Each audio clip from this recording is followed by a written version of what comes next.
Hi guys, welcome to my YouTube vlog. For today's video, simple lang, tuturuan ko kayo how to use GCash dito sa Don Quijote, Japan. So ano pa hinihintay natin? Let's go! So ayan, pagka-login ko, yun yung exchange rate niya, 1 yen to 0.39.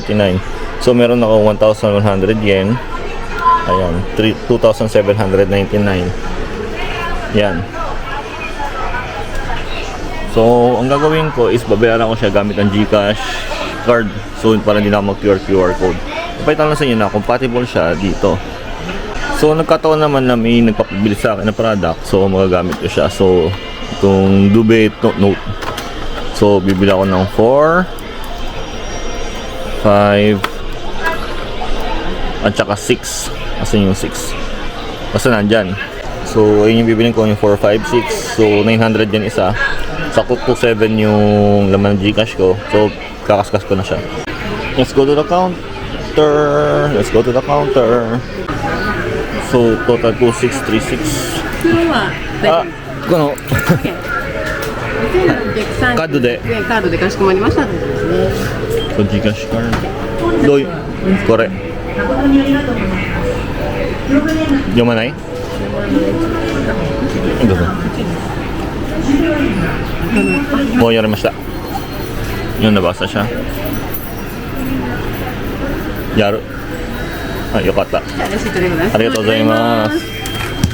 So yun, nabasa na siya. Nabasa naman siya, awa ng Diyos. So 2,600 siya. Papayta sa inyo yung receipt niya na mas muna siya sa bag. Kasi hindi ko na siya pina-plastic bag para wala nang bit-bitin. So yun yung binibit-bit eh. So yun. Talagang parang ano yun, para snatcher eh. Kung siya naman. Papayta sa inyo yung resibo. So yun yung sa resibo niya sa Donkey. Ayan, so I think mayroon akong text na marireceive sa GCash ko. So tignan natin muna to. So yun, may nag-text nga sa akin. Ito yung sa Mega Donkey. Ayan o, Mega Donkey 1,026 sinagastos ko. So okay na siya. So natira niya is 73 from 1,100. Mas may item mo siya sa transaction mo. So ma-record mo rin siya. Ayan. So ganun lang kadali yun.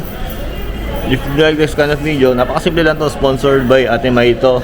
Sponsored by vlog lang to. So if ganito sa inyo mga ganitong video, huwag kalimutan i-like and subscribe my YouTube channel. Maraming salamat sa ulitin support. Peace out.